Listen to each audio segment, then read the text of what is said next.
to say the whole meeting had been cancelled. So then I panicked and thought no one was going to turn up. So yeah, off to a great start. So hello everybody. Hello. Yeah, and on that note, we're recording this. Oh, dear. So yeah, welcome. This is our second PTEN Power Hour. And today we are talking about the new PTEN patient registry. So some of you might have already signed up to it. Some of you might have questions and then maybe decide you might want to. Some may not. It's just great to kind of that you're all interested and want to know more about it. So we are going to record the session today, and then it will be uploaded onto YouTube for those that can't make it this evening. So I'm going to hand you over in a minute to Mark, who will tell you more about the registry, and he's the professor for medical genetics, as you can read on the screen, and he's kind of helped set it all up. So before I hand over to him, I just want to say that if you've got any questions as we go through, if you want to put them in the chat box, then we can go through those at the end, and then we will kind of open up the Q&A as well. So it's just if you've got anything as you go through and you think, oh, I just might make a note of that as we go, just put it in the chat. Yeah, and then we can kind of have a chat at the end. So I think that's everything. Is there anything else I've forgotten, Ellie? No, nodding. Okay, great. Should we get started then? So over to you, Mark. Thank you. Thank you very much, Kelly, and thank you for giving me the opportunity to talk about the PTEN patient registry. So I've got a few slides. I think I'll be about 10 minutes or so, just to give you some background. These are updated slides from the meeting that we had in Oxford. So there's some of it will be, if you were at that meeting, some of this will be familiar to you already, with a few small updates as well. And I'd also like to introduce my colleagues on the call here. So Dr. Catherine Lackland, who's in Southampton, so she's on the call, and she's been working together. We've been working together to set this up. And also my colleague, who many of you will know, is Katrina Stroud, who give us a wave, Katrina. There you go. So she, and I'll introduce her again at the end. And she is the front end of this now, really. So she's running it on a day-to-day basis and doing a fantastic job. So I will kick off. Yeah. So these are the key people that have been involved so far with it. So you can see it's pan, sort of UK. I have a colleague up in Edinburgh as well, Rob Semple, who's very involved. Angie Brady, many of you know as well, in North West Thames. Andrew Latchford, he's interested in the colorectal aspects of this, and I've already mentioned Katerina as well. So the idea of this is really to gather data in a more systematic manner across the UK from patients and their families to really help, and to use this as a foundation to help us better understand the clinical aspects of PTEN, because as you all know, it's a rare condition, and it's hard to, many of the reports in the medical literature are based on small numbers or even just single numbers of individuals. So it's hard to actually give advice because we don't have very good data to give advice in the first place. So, this is really the starting point of this. It's like the foundation. And, the ultimate goal is to improve patient outcomes, to maybe have a group of individuals who would be prepared to take part in clinical studies, and to improve the general management of PHTS. And, there's also other things that you could do with this. You can, for example, have a think about developing multidisciplinary clinics, because I know one of the big issues is that it's, particularly for the adults, there's a lot of different surveillance that needs to be coordinated from one year to the next. And I know it's a sort of fairly systematic problem across the UK, including in my own patch in Cambridge. This is fairly complicated to organise, and there doesn't seem to be people who are really controlling this or managing it from the health professional point of view. So, this could be used as a tool to help that. So just to remind you, I mean, the focus, I come from it from more of an adult background, whereas Catherine Lackland comes at it from a more of a paediatric background. So we sort of complement each other very nicely. And she can certainly, if you have questions about the sort of the childhood manifestations of PHTS, I will defer to her on those. So my background is more in cancer predisposition and adult conditions. So I've been interested in trying to better understand why individuals with this condition have a higher risk of cancer compared to the general population. And that particularly applies to breast cancer in women. Now, we think that some of these estimates are probably well over, overestimates. If anything, these risks are going to go down as we get more data, because we know that they're a bit biased, essentially, because what happens is that the most severe families come to medical attention, and those are the ones that we base our data on, and then we apply that across the board. And we know, from studying this condition and from studying other conditions, that there are plenty of families around who may not have a very high risk of cancer because they have inherited other protective factors that are reducing their risk of cancer. And these are the sort of things that we need to better understand. At the moment, it's very much, one size fits all in terms of advice. But the ultimate goal would be to give individuals and their families more personal advice based on their family history and maybe other genetic factors, not just the actual PTEN gene alteration itself. So one of the first things we did when this registry was set up was come together to develop some guidelines in terms of how we think we should actually be offering surveillance to patients to people with PTEN. These are often healthy people who just have a high risk of cancer. So we need to find out the best way of offering them surveillance so that we can pick up any cancers at an early stage. And this was the core team at the time. So it was a European initiative.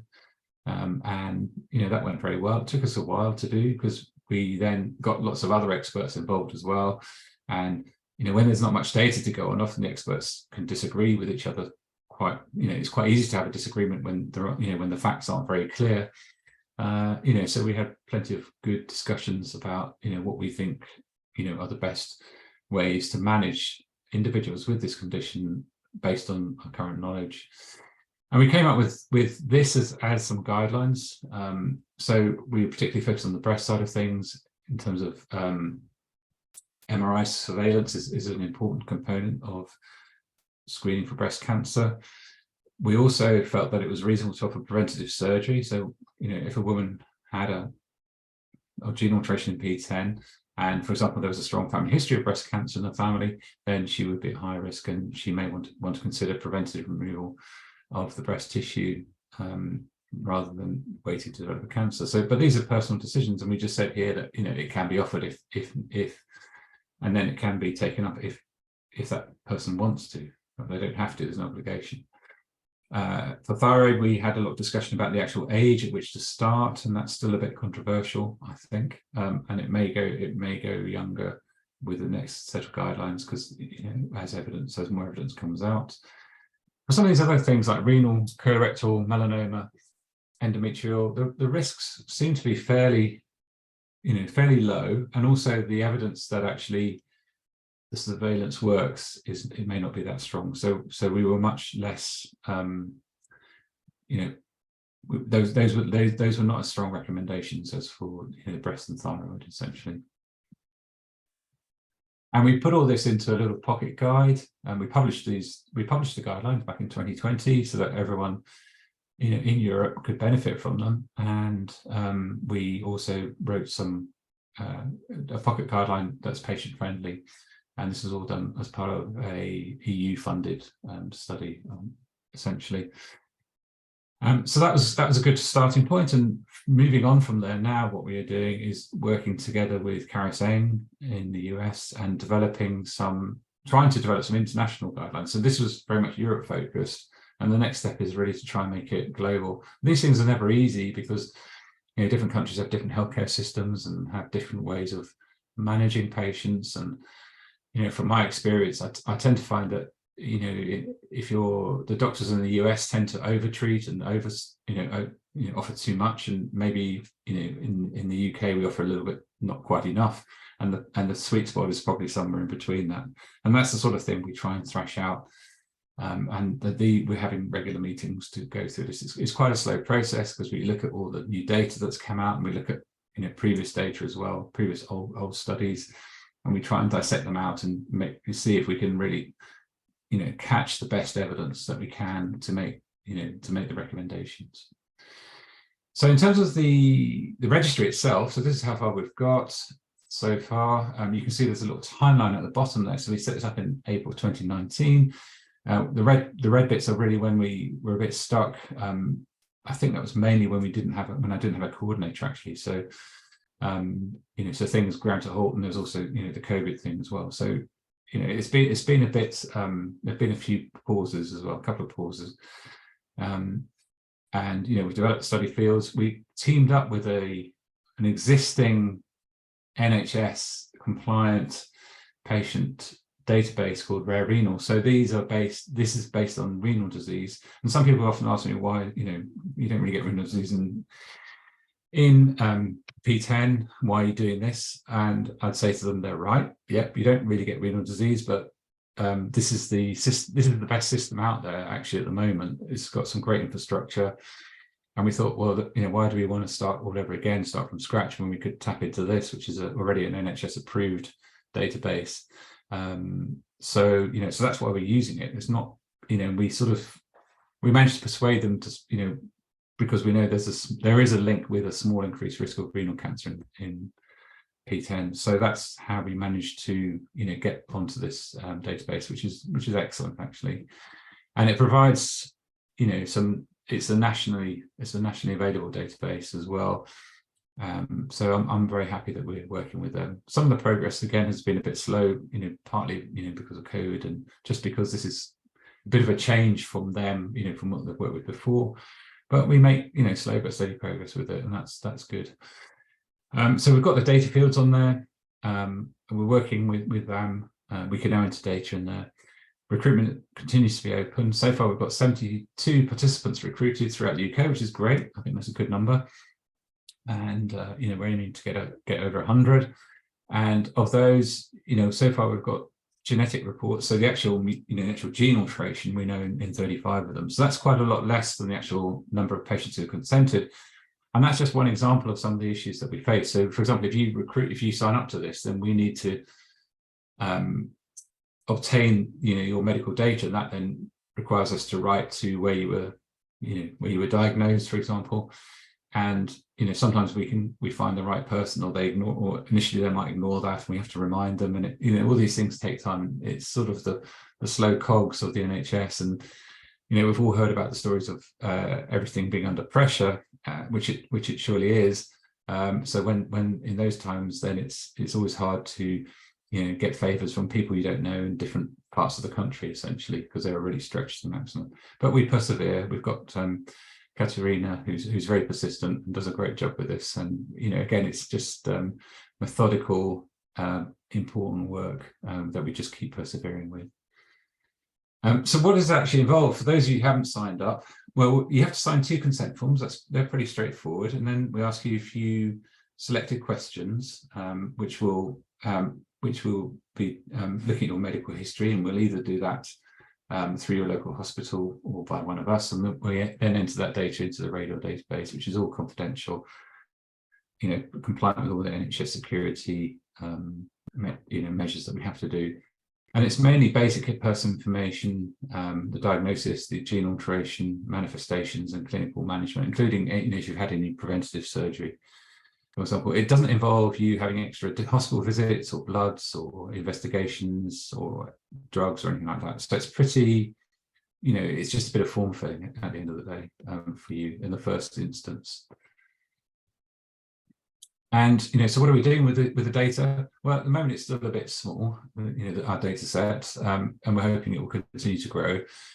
We realize that because it's a rare condition, it will never be huge. And the way to deal with that is to share anonymized data with other people who are also working on this condition. So particularly Karen Singh in the US, and Nicoline Hugerbrugger and Janet Vos in the Netherlands. They're the sort of the core people that I have long-standing relationships with, and we work together to try and improve our knowledge at a global level.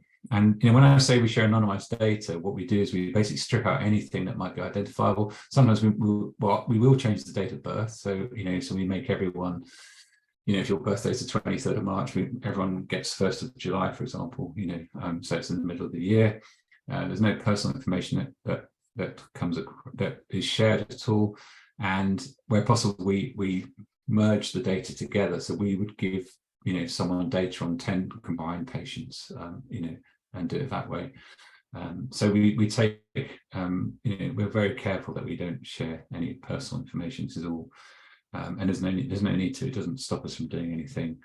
If we don't we don't need your name to actually study what's going on. We can do that without those personal bits of information. So we're very careful about those things, and we take that very seriously. The other thing, things that we're trying to do, there's more testing being done through the National Genomic Test Directory, so more people being diagnosed with PTEN, and they're also coming up. We're also finding cases by just by chance, because we're doing so much more gene sequencing in the NHS anyway. So PTEN is on many gene panels, and by chance we're finding individuals that didn't really realize that they might have this condition. And something else that we're interested in is using social media to aid recruitment to the registry, like a bit like this evening. We're also working with a company called Instant Access Medical, and what we want to develop there is an app for PTEN, so then basically have this on your phone, and then this will help you enter your own data. Plus, it will also do things like remind you when you might need surveillance, and generally help you with managing the condition. So that's something quite exciting. It's still early days for that. But that's something, and we can see how that might well tailor into the registry. So I think this is my last slide, just to show you the website here, and thank the funders. So thank the charity and PTEN Research, who are also on the call this evening, and thank you to everyone who's joined so far. And then the main message is, if anyone would like to join, please contact Katerina. These are her contact details here. And I don't know, Katerina, if you'd like to say something at this point as well, just so everyone knows who you are. Good evening, everyone. Thank you, Professor Tichkovitz. I just want to say it's an absolute honor to be part of this meeting, and it's just a shame that I can't see all our lovely participants, but it would be absolute pleasure, and we would truly appreciate your input, because without you, none of this is possible. So being recruited at the PTEN registry is really a simple process, and if anybody was stuck in any way, I'm very happy to call you or talk to everyone through this. So please don't be afraid, get in touch, and I look forward to meeting you. Thank you. And yeah. It's been, Katerina's been with us for about a year now, and has made a massive difference to how the registry is running and recruiting. I just want to say, if I may, as we talked about having 35 reports obtained, we have made a massive progress. We will be having 17 of those reports, genetic reports, arriving in a very near future. So in addition to 35, we're getting there. We're getting there all the time. Thank you, Katerina. You're welcome. Thank you, everybody, for listening. Happy to take questions at this point. Thanks, Mark. That was really interesting. Katerina, just so you know, if you change your view at the top, you might be able to see everybody's faces. Because I just did that as well. At the top, in the top right, you can change it just from speaker to. I can stop sharing my screen at this point as well. Yeah, that might help. Then you might be able to see people's faces. Oh, that would be lovely. Because I can only see some of us, but those that are... yes. Oh, hello, everybody. So it's so lovely to see everyone. Yeah. Okay. Thank you. Great, thank you ever so much, Mark. That was really interesting. Is there anyone got a burning question? I mean, I've got a list, but let someone else go first. Anybody? Kelly, we've got one that's come in. Shall I read it out? Yeah. With regard to the genetic reports, is it the full report sent to the geneticist rather than the clinical letter? That was so we prefer to have the full report, because that actually gives us the actual instruction where the actual genetic alteration is occurring, essentially. So often in the clinic letters it's not mentioned. Plus, also that's the ultimate proof. That's the gold standard, for it. So that is, we strive to get that where possible. Yeah. However, if I may interrupt, if the participant or the patient who's trying to join the registry, even just a copy of clinical letter would be useful, because that will just give me indication where shall I go further to search. Yeah, it's a good So, start. so Yeah. Mr. Thomas, if you're panicking, please do not panic. Send me anything that you have. And, no, I'm a bit overwhelmed with all the email and all the documents that you sent through this I week. know, So. I knew, and this is simply because when we are involving children, there is slightly more paperwork simply because children above the age of, say, 7, they can sign their own consent form. So but let me call you, say, tomorrow, if you like, if you give me a time, and I'll talk to you through it because it's actually not that difficult. Yeah, no, it's just volume of email, looking at the email, how much of information you need, but certainly we'll go away and get the geneticist to provide it, because he was really helpful when he gave us the diagnosis, and I think he may want to get involved with Mark and the team to add some support and value to that. Lovely. Yeah. Thank you. Genetics world is quite small, so we tend to know each other. Our geneticist is Dr. Hector Conti in Wales. I don't know if I know him. Do you know him, Catherine?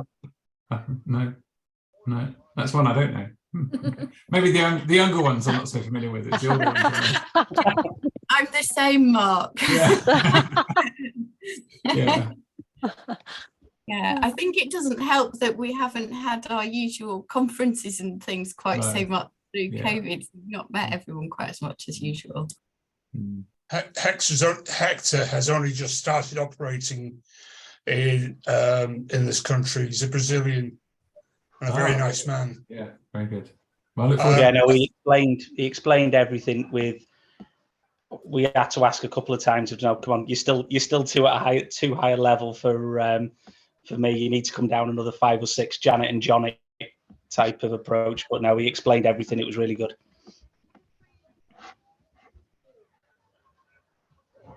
Well, Ellie, we've got a couple more questions in the chat. Shall I read them out?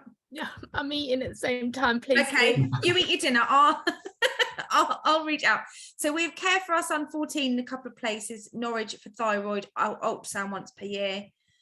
Gosh for ultrasound on some lipoma surveillance and follow up with gastric. How do we make sure you are getting all the info into the registry? And that actually was also, I wrote that question down about, do we have to update the registry, as it were? Yeah. So that's a great question, and that just reflects the complexity that parents and adults with this condition have, in terms of often having to go to multiple different hospitals in the year, and it's quite a burden. And yeah, it's difficult for us to capture all this. And I think at the moment we're still in the sort of gathering, recruiting stage of individuals, and what we will be doing is probably once a year asking for an update on everything. Once we've got a decent number of people in the registry, and I think I'm hoping that this is something where the app might help as well, because then people can enter their own data and it can be anonymized and centralized essentially. So that's looking forward, that's what I would really like to see happen. Yeah. Great. So yes, in other words, we don't have to keep bombarding you with all these extra appointments and no. We'll ask us. That sort of thing that we will do in time. We're not quite there yet, but that sort of thing that we'd like to do. A quick question about the surveillance. Yes. So in regards to the surveillance, how do they come up with the ages? Is that done through data, or because the ages seem to vary whoever you speak to? Yes. So that's because the data are not very good, so people, so that's why, when you haven't got much to go on, you kind of start using, you just do what you can essentially. So the ages, there's always a balance between over medicalizing someone, between doing too many, two things and not doing enough, so this is the balance that we try and reach essentially. And most of the procedures that we, most of the surveillance is, it's not unpleasant, that these are, the breast MRI is, well, it's an MRI scan, so that can be quite uncomfortable if you don't like small spaces. It's noisy in a small space. And we know, for example, from other conditions where there's much more data, like the BRCA genes, we know that doing it annually is a good interval. And for the BRCA genes, they start between 25 and 30 for that, and so 30 seems reasonable for this as well. Okay. But in the US, they might say, you know, a bit younger, because they're a bit like, you know, they like to do things a little bit more than we do. I think as a parent of a patient, that's what makes it a little bit confusing, because you read a lot of stuff over in the US and they're screening children from a lot earlier than us, and it's sort of knowing what's best. But I suppose as time goes on, we'll know more. It's a tricky one. I mean, I completely sympathise. You know, there are cultural differences between and how health services are set up, essentially. You know, if you're cynical, you say that in the US, you know, the doctors are paid for everything, every investigation that they do. So there's an incentive there. In the UK, it's the opposite. You know, we're not paid for anything, so we don't want to do anything. And that's why the truth is somewhere in between, I think, really. You know, I mean, I don't know, Catherine, if you have any comments about that as well. I think you're right. It's particularly for children, it's based on not a lot of data at the moment. Thyroid's the thing that crops up in discussion the most, and the numbers reported are really small still. So that's what I always say to people. But there is some evidence that it might be a good idea. But what we don't want to do is start screening children very young, making them miss more school and stressing you out when we find something and we're not sure what it means, when actually we're not sure it's really doing any good at the moment. So it's something that will get explored more, and there are slowly more publications coming to light.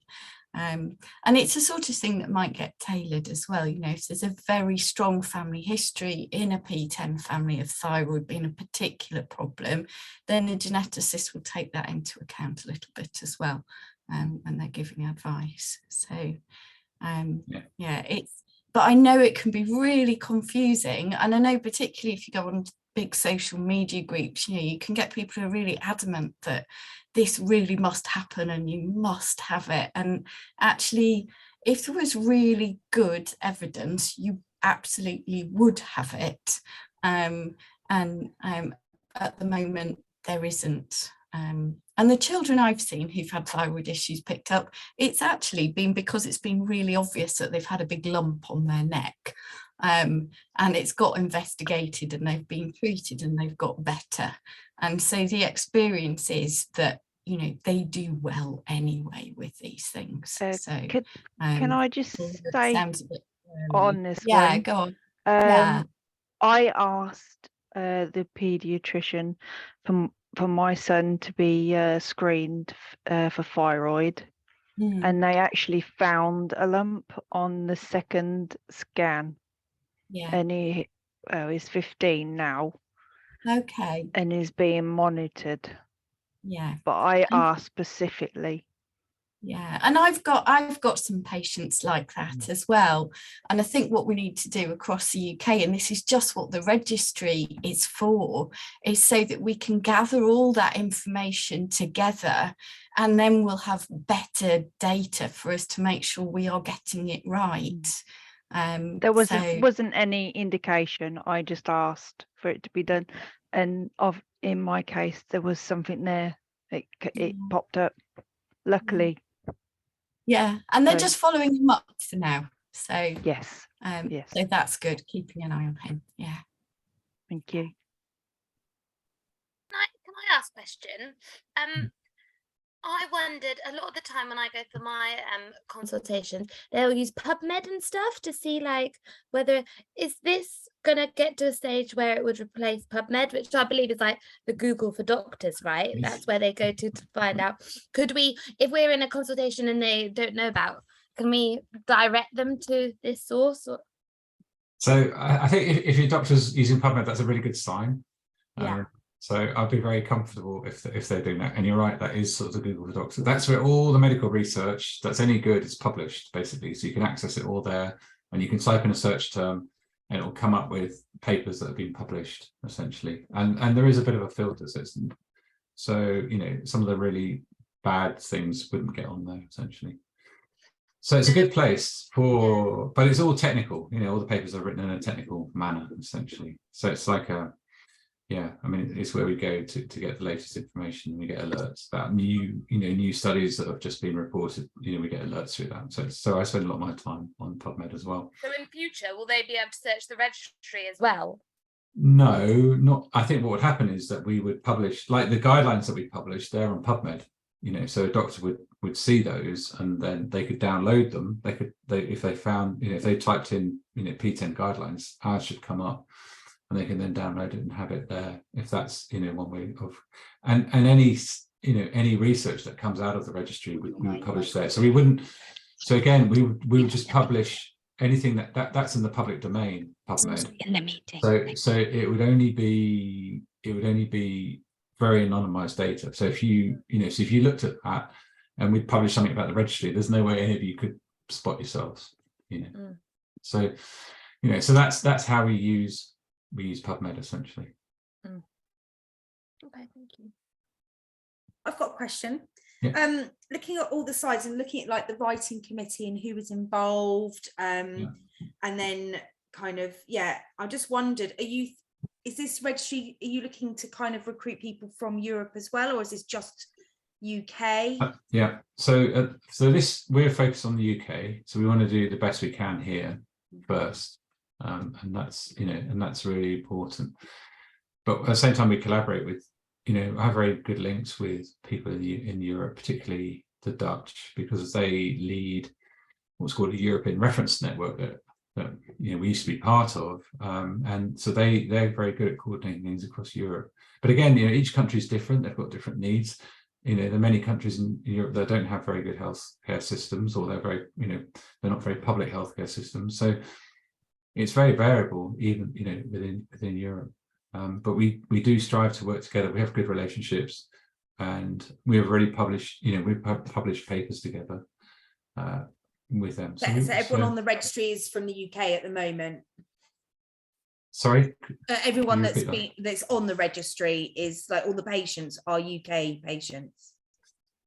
In our registry, all the patients are UK patients, but the aim is that we've set it up in a very similar manner to what the Dutch are doing and what the Americans are doing. So so it should be quite possible to transfer anonymized data between the registries. That's great, thank you. Because that was my next question about America, actually. So you're looking at maybe you would maybe exchange data if absolutely needed. Absolutely. I mean, Karisang is a very strong person in America who's led a lot of the world research in PTEN throughout the world and has a long history, and I've known her for a long time as well, and I've always been happy to work with her.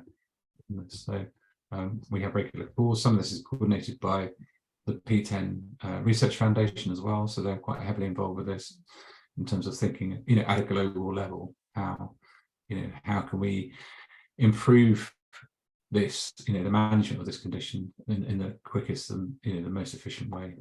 That's great, thank you. It does get tricky though, because if we wanted to, one of the discussions we've had recently was about, do we want to do X as part of a research study? We want to get some of the tumor material, from the cancers that have occurred in PTEN patients, and look at those in more depth from a genetic point of view. Now, it's one thing showing anonymized data, but it's another thing trying to ship bits of human tissue, across continents, basically. So that's the sort of area where we get, really bogged down, and sometimes it's just not possible to do, for various regulatory reasons. And I can understand why those regulations are there, but sometimes it does hold us back a bit in terms of what, in terms of the pace and the speed of which we could do things. Because as researchers, I think we're always happy to collaborate. But it's you can get bogged down fairly quickly. I can imagine. Thank you. Can I follow on from that, actually? Yeah. So you said about testing the tumours and stuff. Yeah. Will the patient registry enable us to be able to do that? Because that would be really so as part of the consenting process, you will let us obtain the tumour, and we can do further studies. I share an office with a very famous UK researcher who's done a lot of her work in testing tumours, and it's something on the cards. Once we've got enough people recruited, that's something that we could do, actually, and look at the tumour profile of the cancers that occur in PTEN patients. And that's something and Karisang has done seeing something similar in the US. So it may be what we may end up doing is, rather than trying to ship the actual the tissues, is actually do the sequencing in each place and then shed anonymized data. That's probably be a much easier way from a regulatory point of view to to do this sort of collaboration. There's one question that we've missed. Somebody's asking, is the age 30 MRI for breast a recommendation just for ladies? It is, as opposed to men as well. Men. Is that, yeah. So we haven't really seen cases of male breast cancer, which is interesting because for some of the other conditions you do see male breast cancer. So yes, for now it is a recommendation purely for females.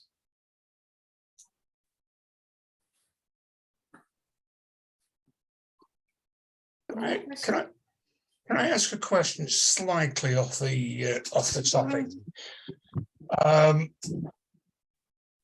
I have sent a message to Mark. I don't know if he's seen it yet, concerning the checking of children. In my case, my niece, when she was born, they thought she was hydrocephalic, and she was scanned and there was nothing there. She's since gone on to develop growths on her body. Her father has had a thymoscedouklos removed. I've got one. Could pressure be put on paediatricians to investigate PTEN issues at an earlier age?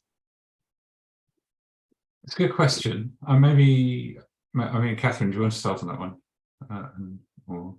Yeah, I think the biggest thing, rather than putting pressure on them, I think it's our jobs to try and make sure that we raise awareness of this condition as geneticists, but also with lots of other rare conditions, because really what we want paediatricians to do is spot when there's something going on with a child that might mean there's a genetic condition there.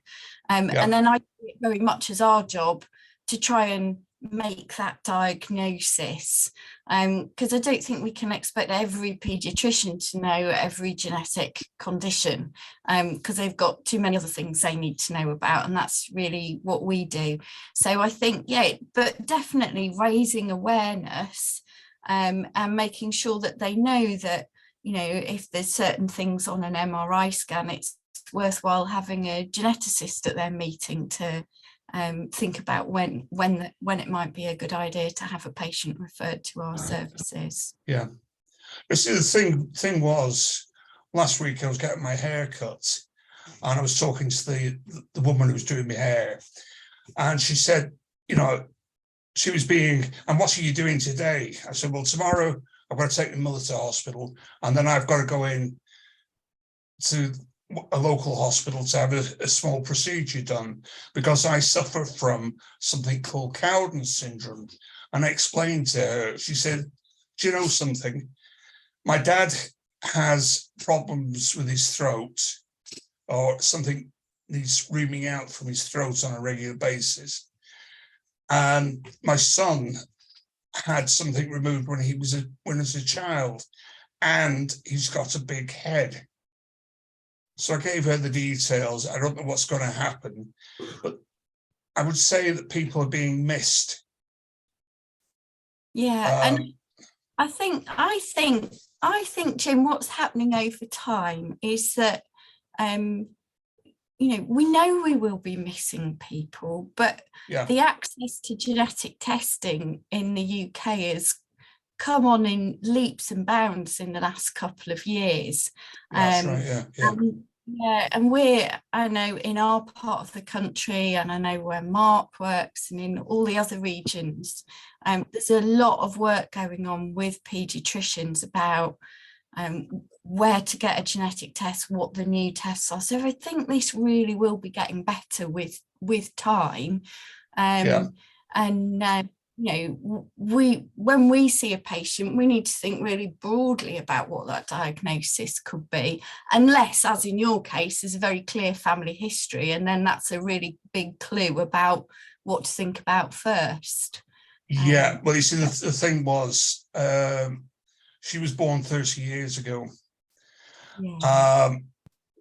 my brother had his Slibishy-Duclos removed, and I was having some medical issues, and we looked at his medical story and my medical story, and if I was to give you a copy of both, you would say, hang on a minute,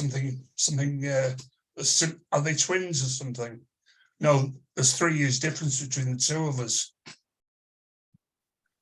But looking at the progression, from all accounts, Catherine, you diagnosed one newborn baby whilst talking to the father over some matter or it had a Slibishy-Duclos or something removed, and you were explaining to him about Cowden's or PTEN.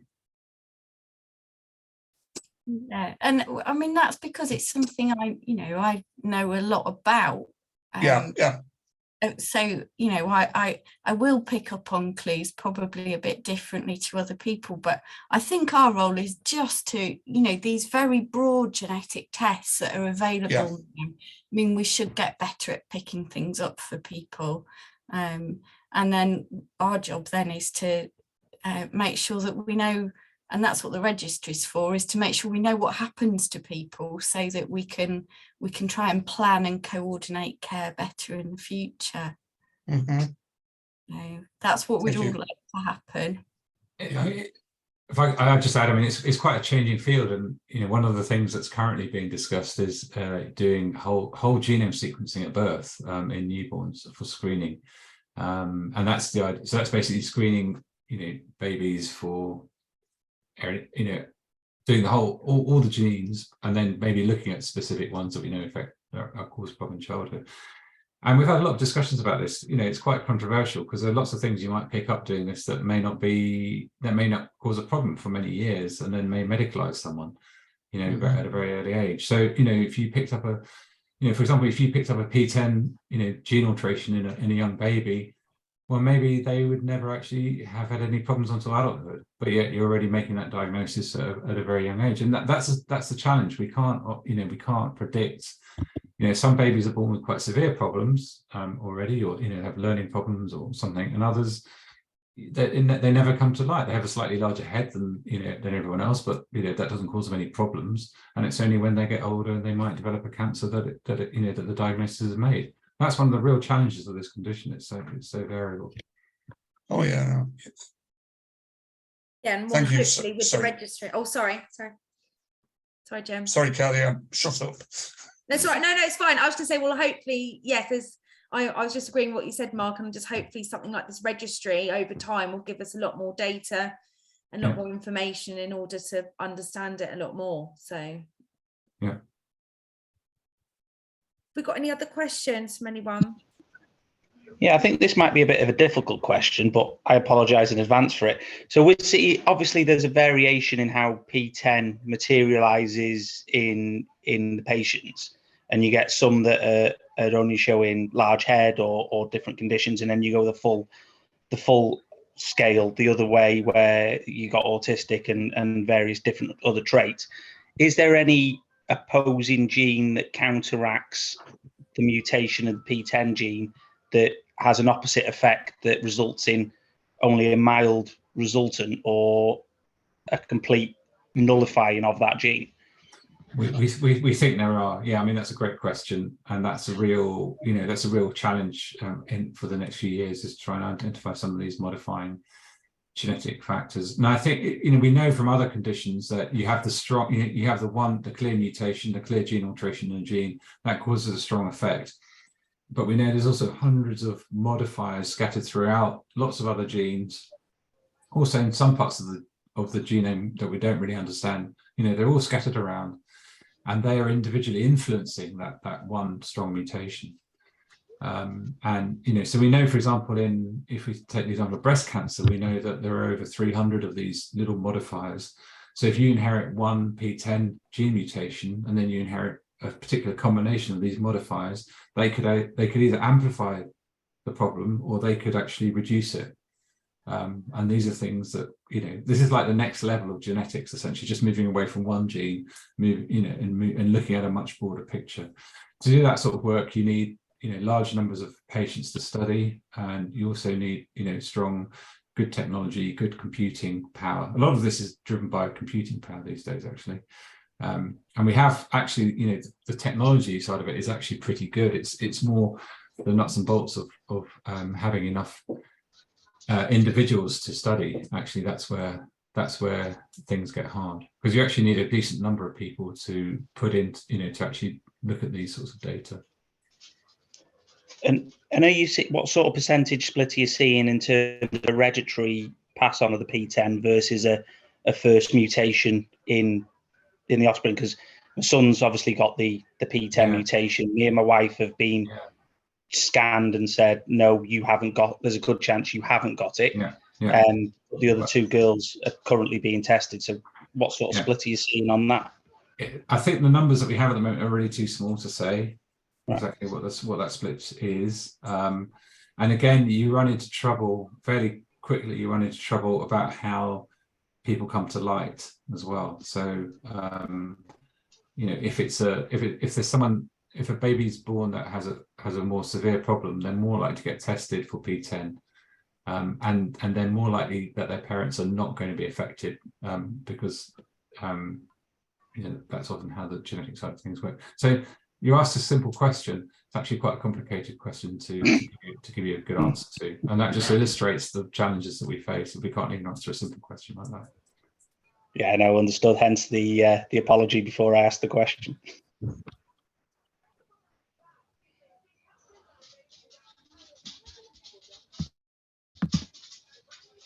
Any more questions from anyone? Here we go. There's one in the chat.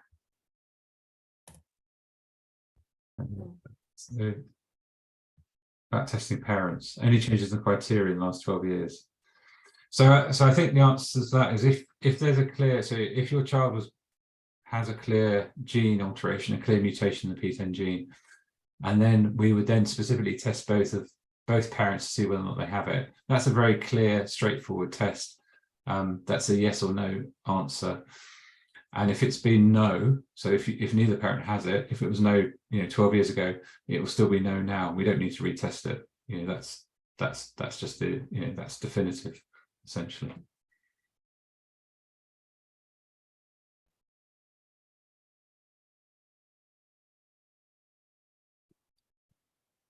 Well, thank you, everyone. I think it's been really helpful. Is there any last questions?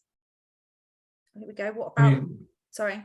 I mean, one thing we haven't really talked about are new therapies, new drugs, that may come along. And I think, the other thing about having a registry is that you then have a ready number of individuals who are willing to take part in research, who could then be contacted at short notice if there's a drug company that comes along with a new trial, wants to trial a new drug.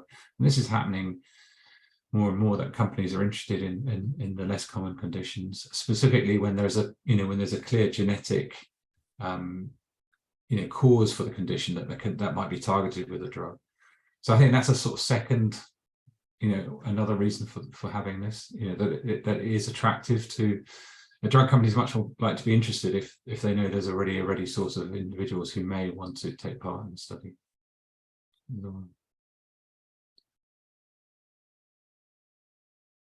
We have some other questions. Yeah, I was just going to ask actually, Randy, you said, what about autism or developmental delays? In what sense do you mean? What should people be tested, or is it a genetic thing? What's the question? Hi, Kelly. I apologize, but just want to let you know I'm on the other side of the pond. I'm over in Los Angeles. Oh, well, welcome. Thank you. What time are you over there? Actually, it's really good time over here. It is 11:55 a.m. So I appreciate the early meeting. But I really appreciate this group. So one of the big my son now is 18, and one of the big issues we've had for most of his life is he hasn't been definitively diagnosed as autistic, but he definitely has some characteristics with delays and focusing and all that. So I was wondering if there's any more information or what has been, I don't know, researched and so forth about that with the PTEN. Catherine, I think that's. I was guessing you were going to ask me to talk then. So it's really nice to talk to you from all that way away. So there is more published, but nothing that sort of helps you to say one treatment's going to help more or something like that. There's a study going on at the moment led by Tom Frazier in the States, which is starting to develop a questionnaire specifically for PTEN patients, and really looking at these characteristics and working out how we can ask best about that, but without making the process too onerous. And we're going to start being a part of that project in the UK as well very soon. So we've got our ethics approval through. So there is movement, things are changing, but I'm not sure we've got a huge amount that we could tell you right now that's very different. And just to jump on that, Catherine, obviously our next Power Hour in March will all be about that autism study. So look out for that, and we will we'll be advertising that next week if you want to know more about that with Catherine. I mean, Catherine, do you think a lot of that is due to genetic modifiers as well? Oh, yes, I'm sure there must be more modifiers, but I think we know much less about that actually. And there's not a good way of testing. There's so many different loci associated with autism that must be playing into it, but we don't have a good way of looking at that and seeing how why is one person in a family severely autistic and another one isn't with the same gene alteration. We don't have the answer to that at the moment. We've got another question here saying, should siblings be automatically accepted for testing if my son and husband have it? So I'm assuming that means the siblings of the son. Yes, yeah, must be. Yeah, so the husband like got PTEN and so is the son. So should the siblings be tested? The siblings of the son should be tested. Yeah, so that because they've got the same father. Yes, I know. So they'd have a 50-50 chance of having the gene alteration. For the siblings of the husband, that depends really. Whether it could be a new thing in the husband. So that depends. I think from not a medical point of view, but just from a parent point of view, I would just say also I think that I go with gut parent instinct as well, because we've obviously got Austin with PTEN, but we didn't need to get Freddie tested. I could just take one look at him and knew that he didn't have a PTEN. I know like you can't be 100% sure, but he doesn't have any autism, no big head, nothing. So I just decided I didn't want to push it unless I needed to. So I would just say that, And I would add to that, Kelly, I think it's something we would always discuss with parents, but we do sometimes, decide to wait until children are older and offer them that, so they can make their own decisions for themselves, and when we can talk about it, if they're fine and there's no problems at that particular time. So. Kelly, I'm just wondering, looking at the time, should we bring it back to the registry and kind of summarise for everyone? I know we've got more questions, but summarise for everyone what we want them to do from this call. Yeah, go on then. Oh no, I wasn't saying I was going to do it. Can someone else summarise? Well, I mean, I would just like to thank you both, Kelly and Ellie, for organising this and giving us the opportunity to talk about the registry, which I think is important. And I think this is just, the registry is just a small step. It's a foundation. Before this we didn't really have anything, and we have to start somewhere, and it's not it's not the most sort of dynamic or exciting thing to do, but it is a start essentially. And if you don't start somewhere, then you're never going to make any progress, and that's really what the rationale behind this essentially. And we just start it, we build it slowly, and then opportunities will come along and it will prove its utility. So I think those are really the key messages. So take part, and you'll be contributing for your children and their children essentially. This is a thing that will go on and on and on. And Mark, can I ask, what's the goal? So we've seen the figures tonight of how many you've got already. Yeah. When Well, is it'd be nice your to get goal to, standing? I think we'd like to get to, you know, well, I mean, it's just an arbitrary goal, but 100 would make us feel quite good. You know, if we could get to that point, that's a decent number. And then, you know, again, it's coming down to, it's not just the quantity, it's also the quality. So then, you know, we need to make sure we have the actual, like, you know, as Katerina pointed out, you know, getting all the mutation reports, making sure, you know, we have the clinical data, the follow-up, you know, over a period of time, these things. So it's a, you know, it's not just the sheer number, it's also how good the detail is, you know, behind those numbers as well.